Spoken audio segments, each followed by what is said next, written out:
इतने दुखी हो के कुछ दिन 1-2 वर्ष तो आप केवल यहाँ यही मांगते रहोगे, मुझे ये हो जाए, मुझे वो मिल जाए। लेकिन आते रहोगे तो ये ज्ञान भी पैरेलल हो जाएगा कि ये तो मिलेगा ही मिलेगा, वो वस्तु और मिलेगी जिसकी आपको अति आवश्यकता है, उसका आपको पता नहीं कि कितनी आवश्यक है।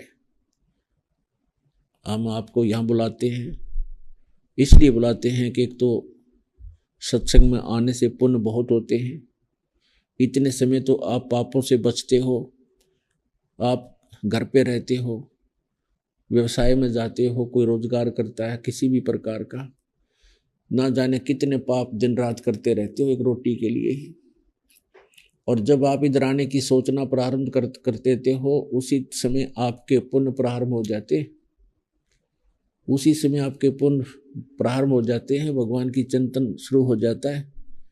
और यहाँ जितनी देर रहते हो भगवान की चर्चा करते हो, सेवा करते हो और सत्संग सुनते हो, मत पर प्रणाम करते हो, रह कर, तो इस तरह आपके पुण्य बढ़ रहे हैं। तो प्रसंग चल रहा है कि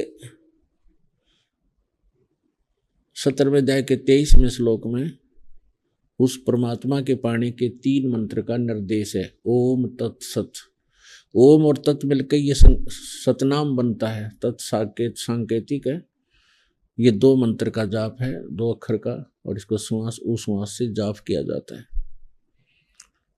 इसलिए कबीर साहब कहते हैं, श्वास उश्वास मन नाम जपो, व्यर्था सांस मत खो, ना जाने इसी श्वास को आवन हो के न हो।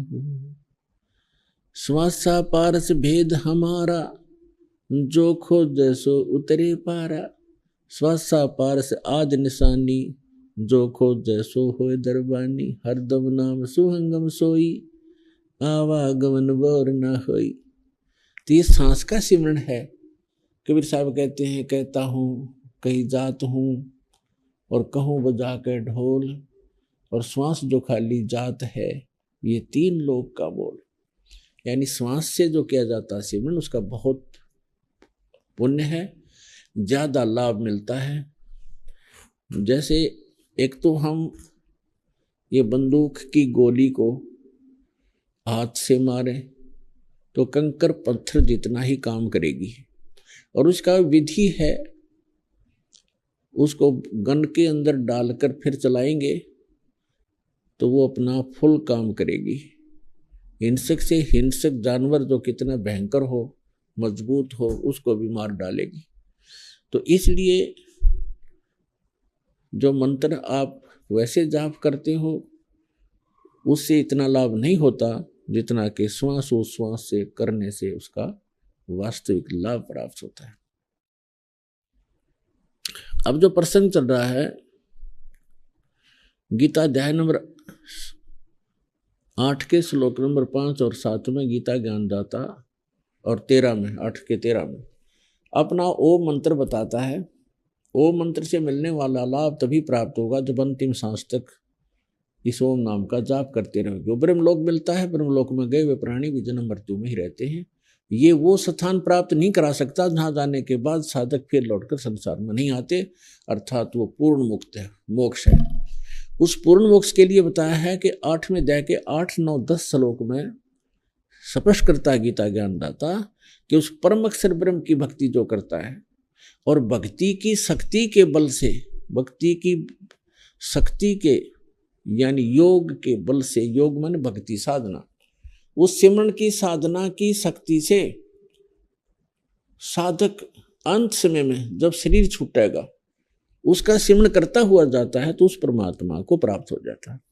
यानी उसकी भक्ति करने वाला, परम अक्षर ब्रह्म की भक्ति करने वाला उसको प्राप्त हो जाता है, और मेरी साधना करने वाला मेरे ब्रह्मलोक में आ जाता है। लेकिन जन्म मृत्यु बनी रहेगी, और परम अक्षर ब्रह्म की साधना करने वाला जो परम अक्षर ब्रह्म है, उसका 3 मंत्र का जाप है, उसकी साधना करने वाला फिर कभी जन्म मृत्यु में नहीं आता।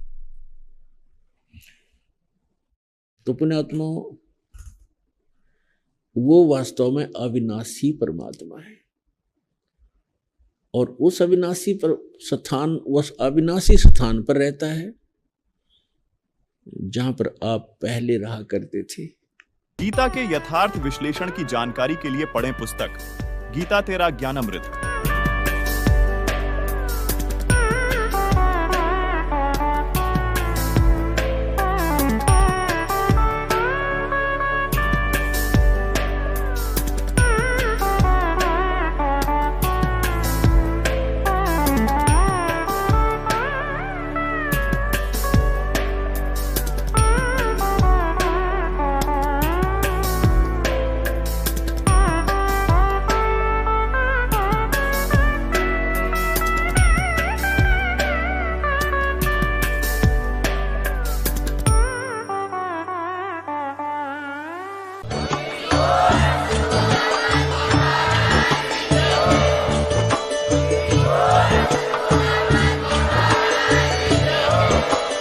आप सुन रहे थे जगत गुरु तत्वदर्शी संत रामपाल जी महाराज जी के मंगल प्रवचन। अधिक जानकारी के लिए विजिट कीजिए हमारी वेबसाइट www.jagatgururampalji.org। संत रामपाल जी महाराज जी के शुभ आशीर्वाद से पूरे विश्व भर में 500 से भी ज्यादा नाम दीक्षा केंद्र हैं, जिन पर संत रामपाल जी महाराज जी द्वारा ऑनलाइन निशुल्क नाम दीक्षा दी जा रही है। अपने नजदीकी नाम दीक्षा केंद्र का पता करने के लिए संपर्क करें 8222880541।